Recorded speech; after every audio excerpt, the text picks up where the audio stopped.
ഏവർക്കും പ്രണാമം. നമുക്ക് ശ്രീ വാൽമീകി രാമായണം ശൂർപ്പണഖ ശ്രീരാമ സംഭാഷണ സന്ദർഭത്തിലേക്ക് തന്നെ മടങ്ങാം. ശ്രീരാമൻ ചോദിച്ചു, നിന്നെ സംബന്ധിച്ച വർത്തമാനങ്ങൾ അറിയുവാൻ ആഗ്രഹം തോന്നുന്നു. നീ ആരാണ്? ആരുടെയാണ്? സുന്ദരാംഗിയായ നീ രാക്ഷസിയാണെന്ന് തോന്നുന്നില്ല. ഈ കൊടുംകാട്ടിൽ സഞ്ചരിക്കുന്നത് എന്തിന്? എന്തു കാരണത്താലാണ് ഇങ്ങോട്ട് വന്നത്? സത്യം പറയുമല്ലോ. മദനശരങ്ങൾ തുരുതുരെ പതിച്ചിരുന്നതിനാൽ അതിപരവശയായി തീർന്നിരുന്നു ആ രാക്ഷസി. ശ്രീരാമചന്ദ്രൻ്റെ മധുരഭാഷണം അവളെ ഒന്നുകൂടി ആകുലയാക്കി. എങ്കിലും ഉത്തരം പറഞ്ഞു, രാമ, എല്ലാം ഞാൻ പറയാം. സത്യമായ വർത്തമാനം കേട്ടാലും ശൂർപ്പണഖ എന്നു പേരായ ഒരു രാക്ഷസിയാണ് ഞാൻ. ഇഷ്ടമുള്ള രൂപം ധരിക്കുവാനുള്ള കഴിവ് എനിക്കുണ്ട്. ആരിൽ നിന്നും ഭയപ്പെടാത്ത ഞാൻ ഏവർക്കും ഭയമേകുവാൻ പ്രാപ്തിയായതിനാൽ ഏകാഗ്നിയായി ഈ വൻകാട്ടിൽ സഞ്ചരിക്കുന്നു. അചിന്ത്യമായ ബലപരാക്രമമുള്ള രാക്ഷസ ചക്രവർത്തി രാവണൻ എൻ്റെ അഗ്രജനാണ്. വിശ്രവസിൻ്റെ പുത്രനായ ആ വീരാതിവീരനെപ്പറ്റി അങ്ങ് കേട്ടിട്ടുണ്ടായിരിക്കുമല്ലോ. എല്ലാ സമയവും ഉറങ്ങിക്കൊണ്ടിരിക്കുമെങ്കിലും ഏതൊരുവനും വിചാരിക്കുവാൻ കൂടി കഴിയാത്തത്ര ബലശാലിയായ കുംഭകർണൻ രാക്ഷസന്മാരുടെ ആചാരങ്ങളെല്ലാം ഉപേക്ഷിച്ച് ധർമ്മകർമ്മങ്ങളിൽ അടിയുറച്ചു നിൽക്കുന്ന വിഭീഷണൻ, വിസ്തൃത പരാക്രമശാലികളായ ഖരദൂഷണന്മാർ, ഇവരെല്ലാം എൻ്റെ സഹോദരന്മാരാണ്. അവർക്കാർക്കും കീഴടങ്ങാത്തവളാണ് ഈ ശൂർപ്പണഖ. പുതിയ പുതിയ കാഴ്ചകൾ കണ്ടുകൊണ്ട് അവിചാരിതമായി ഇവിടെയെത്തി. ഹേ രാമ, നരേന്ദ്രന്മാരിൽ സൗഭാഗ്യസമ്പത്തുകൊണ്ട് അദ്വിതീയനായ അങ്ങയെ ഭർത്താവാക്കാനാണ് ഇപ്പോൾ ഞാൻ ആഗ്രഹിക്കുന്നത്. അതിനുള്ള അർഹതയും അമിതശക്തിയും എനിക്കുണ്ട്. വളരെ കാലം അങ്ങ് എൻ്റെ ഭർത്താവാകണം. നോക്കൂ, ഈ സീതയെ കൊണ്ട് എന്താണ് കാര്യം? വൈരൂപ്യങ്ങളെല്ലാം ഒത്തിണങ്ങിയ വികൃത സ്വഭാവത്തിൻ്റെ കൂമ്പാരമായ ഇവൾ അങ്ങേക്ക് തീരെ യോജിച്ചവളല്ല. സൗന്ദര്യധാമമായ എന്നെ നോക്കൂ, ഞാനല്ലേ അങ്ങയുടെ പത്നിയാകുവാൻ യോഗ്യതയുള്ളവൾ? രാമ, ഈ ഒട്ടിപ്പിടിച്ച വയറോടുകൂടിയ സീതയെ, മഹാവികൃതയും അതിവിരൂപയുമായ ഈ മനുഷ്യ സ്ത്രീയെ നിന്റെ മുമ്പിൽ വെച്ചു തന്നെ അനുജൻ ലക്ഷ്മണനോടുകൂടി ഞാൻ ഭക്ഷിക്കാം. എന്നിട്ട് അത്യുന്നതങ്ങളായ ഈ പർവ്വത ശൃംഖങ്ങളിൽ പ്രകൃതി രമണീയങ്ങളായ വൻകാടുകളിൽ നമുക്ക് രണ്ടുപേർക്കും സ്വച്ഛന്തം വിഹരിക്കാം. ചിരിച്ചുകൊണ്ട് ഇത്രയും പറഞ്ഞ ശൂർപ്പണഖ സീതാദേവിയുടെയും ലക്ഷ്മണൻ്റെയും മധ്യത്തിൽ നിന്നു. രാവണ സഹോദരിയുടെ വാക്കും ഭാവവും കണ്ട ശ്രീരാമചന്ദ്രൻ സുമധുരമായെന്ന് മന്ദഹസിച്ചു. ഭ്രാതാവിനെയും പത്നിയെയും കടാക്ഷിച്ചുകൊണ്ട് ആ കാമോന്മത്തയോട് സംസാരിക്കുവാൻ തന്നെ ഉറച്ചു. കാമപാശ കുടുക്കിൽപ്പെട്ട് മയങ്ങിയ ശൂർപ്പണഖയോട് ഏറ്റവും മയത്തിൽ പൂപ്പുഞ്ചിരി പൊഴിച്ചുകൊണ്ട് ശ്രീരാമചന്ദ്രൻ തുടർന്നു. ഭദ്രേ, ഞാൻ വിവാഹിതനാണ്. ഓമലാളായ ഇവൾ എൻ്റെ പത്നിയായി സമീപത്തു തന്നെയുണ്ടല്ലോ. നിന്നെപ്പോലെ സൗന്ദര്യവതിയായൊരാൾക്ക് സപത്നി ഉണ്ടാകുന്നത് അസഹ്യമായിട്ടുള്ളതല്ലേ? അതുകൊണ്ട് ഞാൻ പറയുന്നത് സശ്രദ്ധം കേൾക്കൂ. ഇവൻ എൻ്റെ സഹോദരനാണ്. സത്സ്വഭാവിയും അതിസുഭകനും ധർമ്മധാരങ്ങൾ സമീപത്ത് ഇല്ലാത്തവനും വീരാതിവീരനുമായ ലക്ഷ്മണന് ഒരു ധർമ്മപത്നി ആവശ്യമല്ലേ? യുവാവും പ്രിയദർശനനുമായ അനുജന് ഇപ്പോൾ പത്നിയുമില്ല. നിന്റെ സൗന്ദര്യം അലൗകികമായി കാണുന്നു. ഈ അഴകിന് എല്ലാവിധത്തിലും യോജിച്ചവൻ ഇവനാണ്, സംശയമില്ല. മഹാമേരു പർവ്വതത്തിൽ സൂര്യപ്രകാശം പരന്ന് വിലസും പോലെ കാമ്യരത്നമായ നീ ലക്ഷ്മണനോടുകൂടി ചേരൂ. രഘുനന്ദനൻ്റെ അഭിപ്രായം ശൂർപ്പണഖയെ സംതൃപ്തയാക്കി. രാമനെ ഉപേക്ഷിച്ച് ഉത്തരക്ഷണത്തിൽ അവൾ സൗമിത്രിയുടെ സമീപത്തിലണഞ്ഞു. കുമാര, അങ്ങയുടെ സൗന്ദര്യത്തിന് യോജിച്ച സുന്ദരീരത്നമാണ് ഞാൻ. എന്നെ ഭാര്യയാക്കൂ. ഈ ദണ്ഡകാടവിയിൽ മുഴുവൻ നമുക്ക് സുഖമായി സഞ്ചരിക്കാം. സംഭാഷണത്തിലും അതിചതുരനുമായ ലക്ഷ്മണൻ രാക്ഷസിയുടെ വാക്കുകേട്ട് ചിരിച്ചുകൊണ്ട് പറഞ്ഞു, അയ്യോ, വെറുമൊരു ദാസനാണ് ഞാൻ. ദാസൻ്റെ ഭാര്യയാവുക എന്നാൽ ദാസിയായി തീരുകയാണ്. ഹേ വരവർണിനി, ഭവതി ഒരിക്കലും ഒരു ദാസിയായി തീരേണ്ടവളല്ല. എത്രമാത്രം നിന്ദ്യമായൊരു സ്ഥാനമാണ് ഭവതിക്ക് അതുണ്ടാക്കുക. ഐശ്വര്യങ്ങളുടെ കേന്ദ്രമാണ് ജ്യേഷ്ഠൻ. അവിടത്തേക്ക് ദ്വിതീയ പത്നിയായിരിക്കാൻ സർവ്വതാ അർഹയായവൾ ഭവതി മാത്രമാണ്. മാത്രമല്ല, ഈ ഒട്ടിയ വയറിയെ മഹാവികൃതയും വിരൂപയും ആയവളെ ഉപേക്ഷിച്ച് ക്രമത്തിൽ ഭവതിയെ മാത്രം ജ്യേഷ്ഠൻ സ്വീകരിക്കും. ഇത്രമാത്രം ദിവ്യ സൗന്ദര്യമുള്ള ഒരുവളെ ഉപേക്ഷിച്ച് വെറുമൊരു മനുഷ്യ സ്ത്രീയെ അല്പമെങ്കിലും ബുദ്ധിയുള്ളവൻ സ്വീകരിക്കുമോ? ലക്ഷ്മണൻ്റെ വിനോദപൂർണമായ വാക്കുകളുടെ അർത്ഥം മനസ്സിലാക്കുവാൻ ശൂർപ്പണഖയ്ക്ക് കഴിഞ്ഞില്ല. പറഞ്ഞത് മുഴുവൻ അക്ഷരാർത്ഥത്തിൽ സത്യമാണെന്ന് ആ പെരും വയറി രാക്ഷസി വിശ്വസിച്ചു.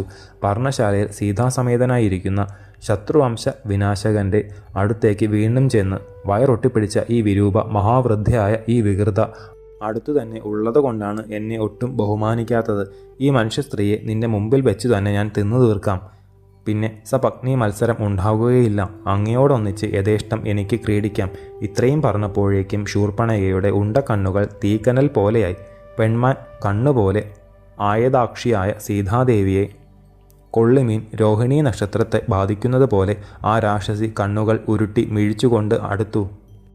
അന്തകപാശം പോലെ അടുക്കുന്ന രാക്ഷസിയെ അതിശക്തനായ ശ്രീരാമൻ ദ്വേഷത്തോടെ തടുത്ത് സൗമിത്രിയോട്, ലക്ഷ്മണ, കൊടും ക്രൂര സ്വഭാവികളോട് ഒരു തരത്തിലുമുള്ള നേരം പോക്കും ഒരിക്കലും പറയരുത്. നോക്കൂ, സീത ജീവശവം പോലെയായി. മദനഭ്രാന്തു പിടിച്ച ഈ പെരുവയറിയെ വികൃതരൂപിയായ ചേട്ടയെ അനുജ ഒന്നുകൂടി വൈരൂപത്തിലയക്കൂ. അഗ്രജൻ്റെ വാക്കുകൾ ലക്ഷ്മണനെ കോപാവിഷ്ടനാക്കി. അമേബല പരാക്രമിയായ കുമാരൻ ആ രാക്ഷസിയെ ഭസ്മമാക്കത്തക്ക വിധം ഒന്ന് നോക്കി. ശ്രീരാമ പുരോഭാഗത്തു നിന്നു തന്നെ ഖഡ്ഗമൂരി അവളുടെ ചെവികളും നാസികയും അരിഞ്ഞിട്ടു. ഭീഷണാകാരമാർന്നിരുന്ന ശൂർപ്പണക കാതും മൂക്കും പോയപ്പോൾ കാടെല്ലാം കിടുകിടുക്കും വിധത്തിൽ അലറിത്തുടങ്ങി. പിന്തിരിഞ്ഞ് വന്ന വഴിക്കു തന്നെ ഓടി. അതിഘോരയായി തീർന്ന ആ രാക്ഷസി വർഷകാലത്തിലെ കൊടുങ്കാറ്റുപോലെ പല പല ശബ്ദത്തിലും അലറിക്കൊണ്ട് പാഞ്ഞു തുടങ്ങി. ദർശനത്തിൽ തന്നെ ഭീഷണാകാരയായി കൈകൾ ഉയർത്തിക്കൊണ്ട് അവൾ ഘോര വനത്തിനുള്ളിൽ പോയി മറഞ്ഞു. ശൂർപ്പണകയുടെ സഹോദരൻ കരാളനായ ഖരൻ ജനസ്ഥാനത്തിലാണ് വസിക്കുന്നത്. അതിശക്തന്മാരായ രാക്ഷസന്മാരാൽ പരിവൃതനായിരിക്കുന്ന ആ ക്രൂരൻ്റെ അടുത്തേക്കാണ് ശൂർപ്പണക ഓടിയത്. അമ്പരമധ്യത്തിൽ നിന്ന് പതിച്ച ഇടിവാൾ പോലെ ഖരൻ്റെ മുമ്പിൽ ചെന്ന് അവൾ നിലത്തു വീണു. നിർഭയയാണെങ്കിലും ഇപ്പോൾ ശൂർപ്പണക ഭയമൂർച്ഛിതയായിരിക്കുന്നു. പത്നി സമേതനായിരിക്കുന്ന ശ്രീരാമൻ്റെ അനുജൻ തനിക്ക് വൈരൂപ്യം അണച്ചതിനെപ്പറ്റി പറഞ്ഞു. വിരൂപിണിയായി രക്തമൊലിച്ച് നിലത്ത് വീണ് ഉരുണ്ട് കരയുന്ന സഹോദരിയെ കാണുന്തോറും ഖരൻ്റെ ഹൃദയം കോപാഗ്നിയാൽ വെന്തു തുടങ്ങി. പല്ലിറുമിക്കൊണ്ട് അസുരേന്ദ്രൻ ചോദിച്ചു, പ്രിയപ്പെട്ട സഹോദരി ശൂർപ്പണകെ, പരിഭ്രമിക്കാതെ എഴുന്നേൽക്കൂ. വർത്തമാനങ്ങളെല്ലാം വ്യക്തമായി പറയൂ. ഇത്തരത്തിൽ ഉള്ളൊരു വൈരൂപ്യം ഏതൊരുവനിൽ നിന്നാണ് ഉണ്ടായത്? ഉഗ്രവിഷ പല്ലുകളോടുകൂടിയ കൃഷ്ണസർപ്പം ചുമ്മാ അനങ്ങാതെ കിടക്കുന്നത് കണ്ടപ്പോൾ വെറും നേരം പോക്ക് തോന്നി വിരൽ തുമ്പാൽ കുത്തുവാൻ ആർക്കാണ് ധൈര്യം തോന്നിയത്? ആർക്കാണ്? അറിവില്ലാത്ത ഏതൊരുവനാണ് കാലപാശത്തെ കഴുത്തിൽ അണയ്ക്കുവാൻ ഒരുങ്ങിയത്? സഹോദരി, നിന്നെ നേരിട്ട് നിന്ന് കാളകൂട വിഷം കുടിക്കുവാൻ ഒരുങ്ങിയ ഭ്രാന്തൻ ആരാണ്? അമിതബല പരാക്രമിയും കാമരൂപിണിയും അന്തകതുല്യയുമായ നിന്നെ ഇത്തരത്തിൽ വിരൂപയാക്കുവാനുള്ള കരുത്തുള്ളവർ ആരുണ്ട്? ഗന്ധർവന്മാർ, ദേവന്മാർ, കഠിന തപോബലം ഇയന്ന ഋഷിമാർ, ഇവരിൽ ഏതൊരുവനാണ് നിനക്കിങ്ങനെ വൈരൂപ്യമേകിയത്? എനിക്ക് അപ്രിയം ആചരിക്കത്തക്ക ശക്തി ഈ ഭൂമിയിലുള്ള ഒരു ജീവിക്കും ഞാൻ കാണുന്നില്ല. ഒരു പക്ഷേ പാകാരിയായ ദേവേന്ദ്രൻ മാത്രം ഉണ്ടായേക്കാം. അരയന്നം വെള്ളത്തിൽ നിന്ന് പാൽ വേറെ ആക്കുന്നത് പോലെ എൻ്റെ നിശിത ബാണങ്ങളെ കൊണ്ട് ഏതൊരുവൻ്റെയും പ്രാണനെ ദേഹത്തിൽ നിന്ന് വേർപെടുത്തും. ശൂർപ്പണകെ, ഘോരയുദ്ധത്തിൽ ഞാൻ അയക്കുന്ന അസ്ത്രങ്ങളേറ്റ് ഏതൊരുവൻ്റെ മർമ്മം മുറിഞ്ഞ് നരച്ച് പതഞ്ഞു വരുന്ന കടുനിണം ഭൂമി പാനം ചെയ്യണം. അടരിൽ ഞാൻ വീഴ്ത്തിയ ഏതൊരുവൻ്റെ ശവത്തെയാണ് പക്ഷികൾ കൊത്തി തിന്നേണ്ടത്. ഞാൻ യുദ്ധഭൂമിയിലിട്ട് വലിച്ചിഴയ്ക്കുന്നവനെ സംരക്ഷിക്കുവാൻ ദേവന്മാർ, ഗന്ധർവന്മാർ, രാക്ഷസന്മാർ, പിശാചുക്കൾ തുടങ്ങിയ ഒരു ശക്തിക്കും സാധിക്കുന്നതല്ല. സഹോദരി, പതുക്കെ പതുക്കെ ഓർമ്മ വീണ്ടെടുത്ത് എന്നോട് പറയൂ, ഈ കൊടുംകാട്ടിൽ നിന്നെ ജയിച്ച ആ തെമ്മാടി ആരാണെന്ന്? രാക്ഷസേന്ദ്രനായ ഖരൻ ക്രോധ താമ്രാക്ഷനായി ഇങ്ങനെ ചോദിച്ചപ്പോൾ കുടുകുടെ കണ്ണീർ വീഴ്ത്തി കരഞ്ഞുകൊണ്ട് ശൂർപ്പണക, എൻ്റെ പ്രിയ സഹോദര, ഏറ്റവും സൗന്ദര്യമുള്ളവർ, സുകുമാര കളഭേരന്മാർ, അമേയ ബലശാലികൾ, താമരപ്പൂവിതൾ പോലെ നീണ്ടു വികസിച്ച കണ്ണോടു കൂടിയവർ, മാൻതോലും മരവുരിയും അണിഞ്ഞവർ, എന്തും സഹിക്കുവാനും മനക്കരുത്തുള്ളവർ, ധാർമ്മികങ്ങളായ കൃത്യങ്ങൾ മാത്രം ചെയ്യുന്നതിൽ തൽപരന്മാർ, താപസവേഷധാരികൾ, തരുണന്മാരായ 2 പേർ, ദശരഥ രാജപുത്രന്മാരായ രാമലക്ഷ്മണന്മാർ, ജ്യേഷ്ഠാനുജന്മാർ, ഗന്ധർവ രാജ സദൃശ്യന്മാർ, രാജലക്ഷണങ്ങളെല്ലാം ഒത്തുചേർന്നവർ ഈ പഞ്ചവടിയിൽ വസിക്കുന്നുണ്ട്. അവർ ദേവന്മാരാണോ മനുഷ്യന്മാരാണോ എന്ന് തീർച്ചപ്പെടുത്തുവാൻ എനിക്ക് സാധിച്ചില്ല. ആ കോമള യുവാക്കന്മാരുടെ മധ്യത്തിൽ കൃശോദരിയായൊരു തരുണീരത്നം ആഭരണങ്ങളെല്ലാം അണിഞ്ഞ് പ്രശോഭിക്കുന്നു. ആ സ്ത്രീ നിമിത്തം അനാഥയായ ഒരു വേശ്യയെപ്പോലെ ഞാൻ ഇത്തരത്തിലായി. ആ വഞ്ചകിയെയും യുദ്ധത്തിൽ ആ ദുഷ്ടന്മാരെയും നിഗ്രഹിക്കണം. അവരുടെ പതഞ്ഞു പൊങ്ങുന്ന ചുടുരുതിരം എനിക്ക് പാനം ചെയ്യണം. രാക്ഷസവര്യനായ സഹോദര, ഇതാണ് എൻ്റെ ഹൃദയത്തിൽ നിറഞ്ഞു വഴിയുന്ന ആഗ്രഹം. ഈ ആശയെ അങ്ങ് സാധിപ്പിച്ചു തരേണേ. അവളുടെയും അവരുടെയും രക്തം മുഴുവൻ എനിക്ക് കുടിക്കണം. വത്സല സഹോദരിയുടെ സങ്കടം ഖരനെ ഒന്നുകൂടി ക്രുദ്ധനാക്കി. അന്തകതുല്യരായ 14 പ്രമുഖ രാക്ഷസന്മാരെ വിളിച്ച് കൽപ്പിച്ചു. മാൻതോലും മരവുരിയും ധരിച്ച് ശസ്ത്രാസ്ത്രപാണിയായ മനുഷ്യന്മാർ 2 പേർ ഈ ദണ്ഡകാരണ്യത്തിൽ വന്നിട്ടുണ്ടത്രേ. ഒരു നാരീമണിയും അവരുടെ ഒന്നിച്ചുണ്ട്. അവർ 3 പേരെയും നിഗ്രഹിച്ച് നിങ്ങൾ ഉടനെ ഇങ്ങോട്ട് പോരണം. എൻ്റെ സഹോദരിയുടെ ആഗ്രഹം അവരുടെ ചുടുനിണം മുഴുവൻ കുടിക്കണമെന്നാണ്. അതുതന്നെ എൻ്റെയും ഇഷ്ടം. സ്വഭുജ ബലപരാക്രമത്താൽ ആ യുവാക്കന്മാരെ കൊന്ന് ഞങ്ങളുടെ ഇച്ഛ വേഗത്തിൽ നിറവേറ്റുവിൻ. അതിഘോര ദർശനയായ ശൂർപ്പണക വഴി കാണിച്ചുകൊണ്ട് മുന്നിൽ അതിശക്തരും മതശാലികളുമായ 14 അരക്കർ പിന്നിൽ സൗമിത്രിയോടും വൈദേഹിയോടും വിരാജിക്കുന്ന ശ്രീരാമചന്ദ്രൻ പർണശാലയിൽ ഇരിക്കുന്നത് രാക്ഷസി കാണിച്ചു കൊടുത്തു. രാക്ഷസിയെയും ക്രൂരന്മാരായ പരിചാരകന്മാരെയും അത്യുജ്വല കാന്തി എഴുന്ന രഘുവരൻ കണ്ടു. ലക്ഷ്മണനോട് അത്യുഗ്രവീരമാർന്ന അനുജനോട് മന്ദഹാസത്തോടെ, ലക്ഷ്മണ, സീതയ്ക്ക് സഹായമായി നീ അല്പനേരം നിൽക്കൂ. ഈ രാക്ഷസി ഓടിപ്പോയി കൊണ്ടുവന്ന നക്തഞ്ചരന്മാരെ ഞാൻ ഉടനെ യമാലയത്തിലേക്ക് പറഞ്ഞയച്ചേക്കാം. വിദിതാത്മാവായ അഗ്രജന്റെ നിർദ്ദേശത്തെ അനുജൻ ശിരസാ വഹിച്ചു. ദേവിയെ സംരക്ഷിക്കുവാൻ എന്ന ഭാവത്തിൽ നിന്നു. ധർമ്മമൂർത്തിയായ കാകുൽസ്ഥൻ പൊന്നണിഞ്ഞ വൈഷ്ണവചാപം കുലച്ച് ബാണമൊന്നെടുത്ത് അരക്കരോട് അരുളി ചെയ്തു. നിശാചരവരന്മാരെ, ദശരഥ മഹാരാജനന്ദനന്മാരും സഹോദരന്മാരുമായ രാമലക്ഷ്മണന്മാരാണ് ഈ ഞങ്ങൾ. എൻ്റെ പത്നിയായ സീതയൊന്നിച്ച് ദണ്ഡക മഹാവനത്തിൽ വന്ന് കായും കനിയും ഭക്ഷിച്ച് ധർമ്മചര്യയോടെ തപോനിഷ്ഠയിൽ ഇരിക്കുന്നവരുമാണ്. യാതൊരാൾക്കും ഉപദ്രവമേകാത്ത ഞങ്ങളെ എന്തൊരു കാരണത്താലാണ് ദ്രോഹിക്കുവാൻ ഉരുമ്പെടുക്കുന്നത്? പാപകർമ്മം ചെയ്യുന്നതിൽ നിരതരായി സർവ്വതാ ബാധിക്കുന്ന രാക്ഷസന്മാരെ നശിപ്പിക്കുവാൻ ഋഷീശ്വരന്മാർ അരുളി ചെയ്തതനുസരിച്ചു വന്നു. വില്ലും ശരവും എടുത്ത എൻ്റെ മുന്നിൽ നിർഭയരായി നിൽക്കുവാൻ നിങ്ങൾക്ക് സാധിക്കും എന്ന് തോന്നുന്നുണ്ടെങ്കിൽ പിന്തിരിയാതെ നേരിടാം. പ്രാണരക്ഷയ്ക്ക് ആഗ്രഹമുണ്ടോ? ഉടനെ പിന്മാറി വന്ന വഴിയെ പൊയ്ക്കൊള്ളുവിൻ. എന്നാൽ ജീവരക്ഷ സിദ്ധിക്കും. ആളിക്കത്തുന്ന അഗ്നിയിൽ നെയ്യൊഴിച്ചതുപോലെയാണ് ആ അരക്കന്മാർക്ക് ശ്രീരാമവാക്യം കേട്ടപ്പോൾ ക്രോധം മൂർച്ഛിച്ചത്. ബ്രാഹ്മണകാദികളായ ആ 14 രാക്ഷസന്മാരും കോപാന്തരായി പറഞ്ഞു, മഹാശക്തനായ ഖരൻ എന്ന രാക്ഷസേന്ദ്രനാണ് ഞങ്ങളുടെ സ്വാമി. ഞങ്ങളുടെ പ്രഭുവിന് ദ്വേഷം വരുത്തിയ നിങ്ങളുടെ ഉയിരാണ് ഞങ്ങളിപ്പോൾ അപഹരിക്കുക. യുദ്ധത്തിൽ ഞങ്ങളെ നേരിട്ട് നിൽക്കുവാൻ തന്നെ ഒരാൾക്കും സാധിക്കില്ല. എന്നിട്ടാണോ മനുഷ്യപ്പുഴുക്കളായ നിങ്ങൾ ഇതാ ഞങ്ങളുടെ ശൂലം, പരികം തുടങ്ങിയ ആയുധങ്ങളിൽ നിങ്ങളുടെ വീര്യവും ദേഹവും കോർക്കുന്നു. കരത്തിൽ ഏന്തിയ ചാപവും ശരീരത്തിനുള്ളിലെ പ്രാണനും ദൂരത്തെറിക്കുന്നു. ദ്വേഷം കൊണ്ട് അന്ധരായ അസുരവരന്മാർ ഒന്നിച്ച് അണിനിരന്നു. അജയ്യനായ ശ്രീരാമചന്ദ്രൻ്റെ നേർക്ക് 14 ശൂലങ്ങൾ ഒപ്പം അമ്പരതലത്തിൽ മിന്നിത്തിളങ്ങിക്കൊണ്ട് ചീറിയടുത്തു. പൊന്നണിഞ്ഞ കണങ്ങൾ കോദണ്ഡത്തിൽ നിന്ന് ഉയർന്നു. യമദണ്ഡ് പോലെയുള്ള ആ ഘോരായുധങ്ങൾ ഒപ്പം തകർന്നു വീണു. സീതാപതി 14 ബാണങ്ങൾ പൊന്നണിഞ്ഞ് പീലി കെട്ടിയ നിശിത ശരങ്ങൾ ആ കർണാന്തം വലിച്ച് ഒപ്പം വിട്ടു. ലക്ഷ്യം നോക്കി അയച്ച സൂര്യാഭയെഴുന്ന രാമബാണങ്ങൾ അരക്കരുടെ മാറിടങ്ങളിൽ ആഴ്ന്നിറങ്ങി. വിരൂപികളായ നക്തഞ്ചരന്മാർ 14 പേരും നെഞ്ചു പിളർന്ന് ചോരയിൽ ആറാടി വേരറ്റ വൻമരങ്ങളെപ്പോലെ വീണ് മരിച്ചു. അതുല്യശക്തരായ അവർ വീണത് കണ്ടപ്പോൾ ശൂർപ്പണഖ പേടിയും അതിലധികം ദ്വേഷവും വർദ്ധിച്ച് ഘോരാഘോരം അലറി അതിവേഗത്തിൽ കരസമീപത്തിലേക്ക് ഓടിയെത്തി. ഈന്തൽ പശ പോലെ അല്പമുണങ്ങിയ രക്തക്കറയോടുകൂടിയ അവൾ ദീനദീനം തേങ്ങിക്കരഞ്ഞുകൊണ്ട് സഹോദരൻ്റെ മുന്നിൽ വീണു.